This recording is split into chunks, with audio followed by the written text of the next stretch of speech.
Hello students, आज मैं आपको रियल नंबर्स के बारे में पढ़ाऊँगा। ये क्लास 10th का फर्स्ट चैप्टर है आपको पढ़ाने के लिए। तो वैसे तो आप 9th में पढ़ चुके हैं रियल नंबर्स होते क्या हैं, लेकिन फिर भी आप एक बार इनको रिपीट कर लीजिए कि रियल नंबर्स होते क्या हैं। वैसे लाइफ में आज तक जितने भी नंबर आपने देखे हैं, पढ़े हैं, सारे के सारे रियल नंबर्स होते हैं, लेकिन आपने कौन से देखे हैं कौन से नहीं देखे हैं, तो आपको एक बार मैं फिर से रिपीट कर देता हूँ। तो सबसे पहले नंबर्स की सीरीज़ में आते हैं नेचुरल नंबर। नेचुरल नंबर क्या होते हैं? सबसे पहले बच्चों को ये नहीं पता होता है कि नेचुरल नंबर क्या होते हैं। वैसे बच्चे 5th से 6th से ये सब पढ़ते आते हैं शुरू से कि नेचुरल नंबर होते क्या है, फिर भी उनको जानकारी नहीं होती कि कहाँ से स्टार्ट होते हैं नेचुरल नंबर्स, होल नंबर्स कौन से होते हैं, इंटीजर्स को कौन से बोलते हैं, कौन से नंबर्स को इंटीजर्स बोलते हैं, कौन से नंबर को रेशनल नंबर्स बोलते हैं, कौन से नंबर को इरेशनल नंबर बोलते हैं। इनके बारे में उन्हें बहुत कम जानकारी होती है। तो मैं आपको शुरू में इस जानकारी को दे देता हूँ, उसके बाद आपका चैप्टर स्टार्ट करेंगे पहला वाला। तो आप सबसे पहले देख लीजिए तो नेचुरल नंबर्स क्या होते हैं, ये आप देख लीजिए।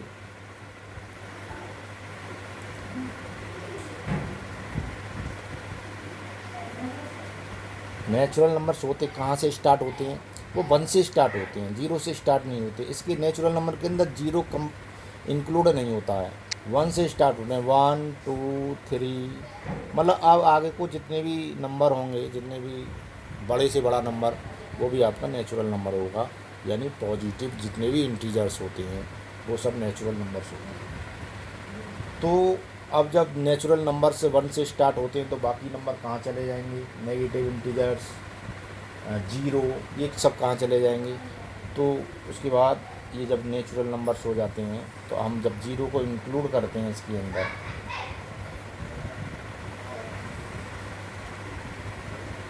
हैं 0 को हम इंक्लूड करेंगे इसके अंदर,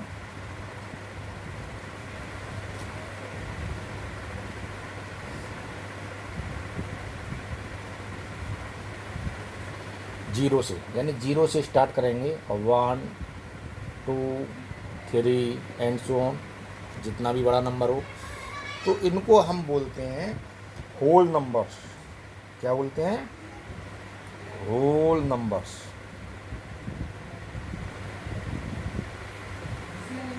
ओके, यानी होल नंबर्स कौन से हो गए? 0 से स्टार्ट होकर 1 2 3 4 5 और बड़े से बड़ा नंबर जितना भी होता है, सारे के सारे होल नंबर्स होते हैं।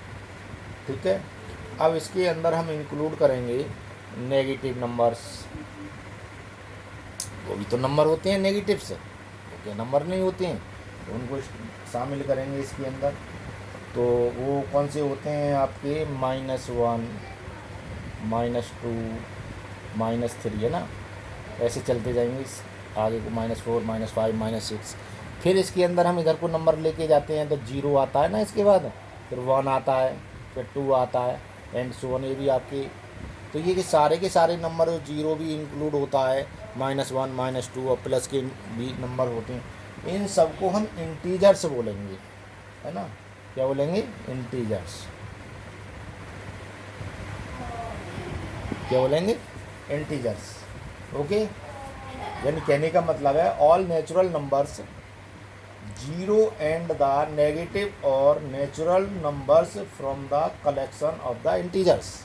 तो सारे के सारे जितने भी नंबर होते हैं इंटीजर्स कहते हैं ना। Integer, negative integers, positive integers, ये सब इंटीजर्स होती हैं। ओके, इसके बाद आगे चलते हैं। फिर हम फ्रैक्शन कहाँ चले जाएंगे भाई?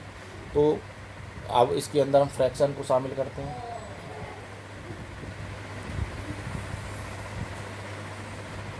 फ्रैक्शन का मतलब है जैसे -2/3 -3/4, प्लस के भी लेंगे। एनी फ्रैक्शन, कोई भी नेगेटिव पॉजिटिव कोई भी फ्रैक्शन। अब इनको इसके अंदर ये सारे नंबर भी शामिल होते हैं, यानी सारे इंटीजर्स भी शामिल होते हैं इसके अंदर जितने भी होते हैं। इसके अलावा जो भी होते हैं ना, ऑल सारे के सारे अभी मैं जो निकाल के लेके आया था, और जितने भी इंटीजर्स होते हैं, वो जितने भी इंटीजर्स होते हैं सारे के सारे और सारे फ्रैक्शन सबको मिला के हम क्या बोलते हैं, रेशनल नंबर। अब रेशनल नंबर होता क्या है, इस बात की दिक्कत आती है, बच्चे समझ नहीं पाते कि रेशनल नंबर होता क्या है।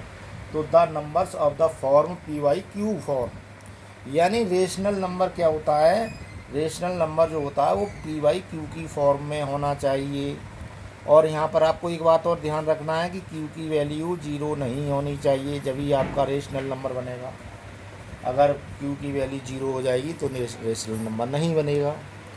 तो पी वाई क्यू की फॉर्म में जिनको हम शो कर सकते हैं नंबरों को, वो सारे के सारे नंबर जितने भी होते हैं रेशनल नंबर होते हैं। जैसे आप जितने नंबर आपको दिखाई दे रहे हैं ना, वो सब पी वाई क्यू की फॉर्म में शो किए जा सकते हैं।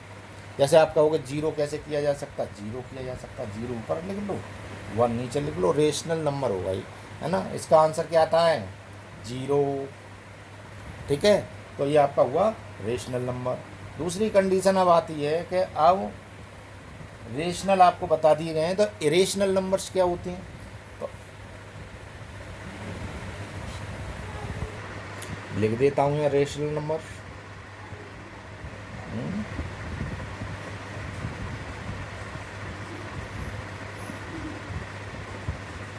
रेशनल नंबर, ठीक है। इसके बाद आपका नंबर आता है इरेशनल नंबर का। तो इरेशनल नंबर कौन सी होती हैं, तो भाई सीधी सी बात है, जब इनके अलावा जितने भी नंबर होते हैं वो सब इरेशनल नंबर होते हैं। कौन से नंबर होते हैं इनके अलावा, भाई इनके अलावा होते हैं जिन नंबर्स को हम पी वाई क्यू की फॉर्म में शो नहीं कर सकते। कौन से नंबरों को पी वाई क्यू की फॉर्म में शो नहीं कर सकते, irrational numbers.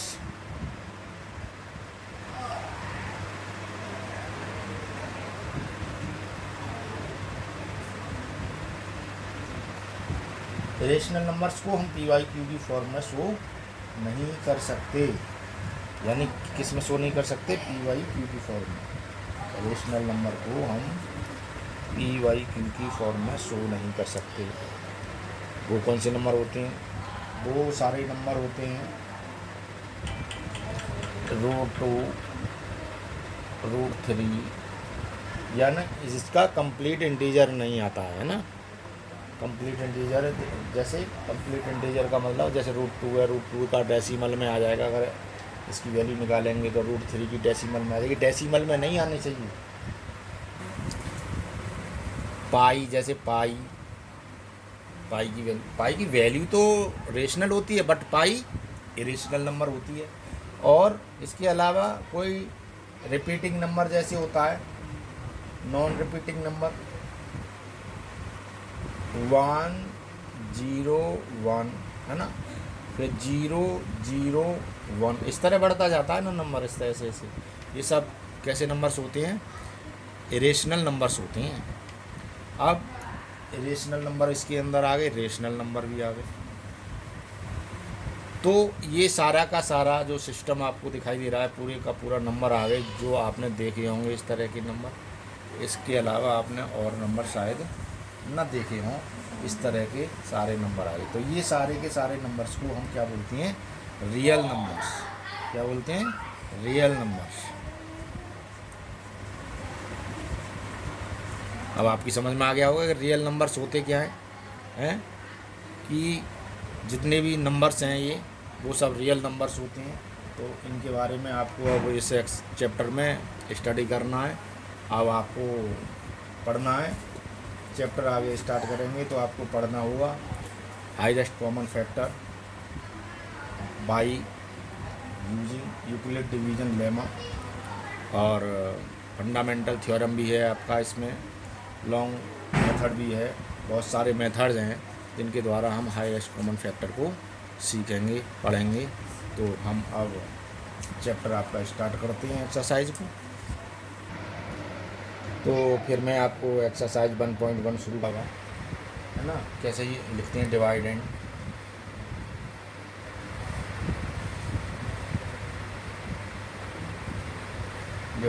Is equal to क्या होता है, डिवाइजर इनटू क्या होता है, कोसेंट।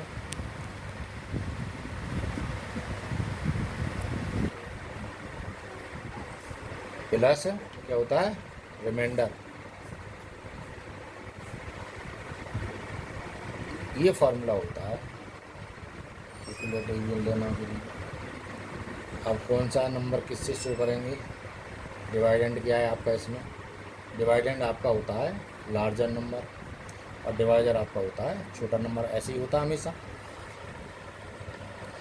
तो आपका a = तो हो जाएगा आपका जो डिवाइडेंड होगा 1170 और b आपका हो जाएगा 650, यानी a की वैल्यू b से ज़्यादा होनी चाहिए, a की वैल्यू b से ज़्यादा होनी चाहिए। ज़्यादा होगी तभी तो आप डिवाइड करेंगे, है ना। अगर ऐसा नहीं होगा तो आपका फिर डेसिमल में चला जाएगा, डेसिमल में जाना नहीं चाहिए। तो फिर आपको शुरू करते हैं डिवाइड। कैसे डिवाइड करना है, 650 से डिवाइड करेंगे 1170 को, है ना। इसको देखेंगे ये कितना टाइम्स डिवाइड होगा, तो 1 टाइम जा रहा है, ठीक है। 0 2 5, ओके। ये क्या है यहाँ पर, ये आपका डिवाइजर है ना। ये क्या है आपका डिवाइडेंड है,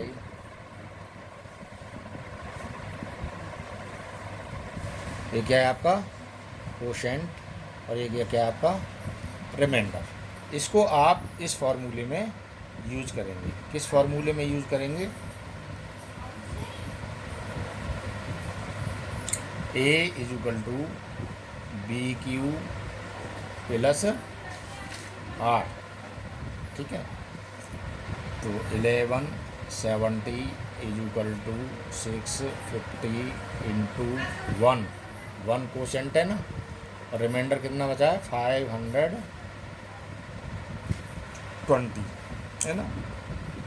अगर ये आपका 1 टाइम चला जाता ना और नीचे रिमाइंडर 0 बच जाता तो आपका 650 हाईएस्ट कॉमन फैक्टर हो जाता, लेकिन ऐसा नहीं हुआ है, रिमाइंडर 0 नहीं आया है। रिमाइंडर 0 नहीं आया है तो आप इस क्वेश्चन को जब तक सॉल्व करेंगे जब तक रिमाइंडर 0 नहीं हो जाएगा।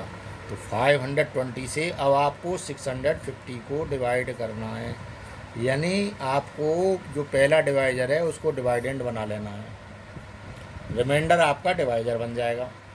तो आप डिवाइड करेंगे, कितना जा रहा है 1 टाइम। अब माइनस करिए इसको, 0 3 1।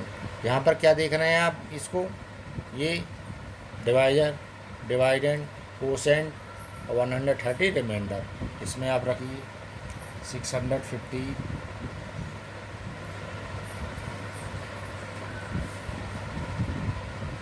130 आपका रिमाइंडर। अभी भी देख रहे हैं आप कि रिमाइंडर आपका 0 नहीं हुआ है। फिर से आप डिवाइड करेंगे, अब आप इसको डिवाइजर बना लेंगे और डिवाइजर को आप क्या बना लेंगे,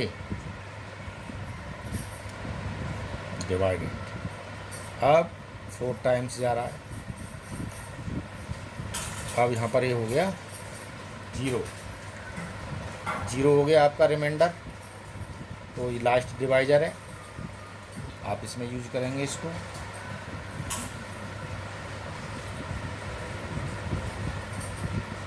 देखें आप 0 हो गया रिमाइंडर, ये वाला रिमाइंडर है आपका 0 हो चुका है। तो जो लास्ट डिवाइजर है वो आपका हो गया HCF, हेंस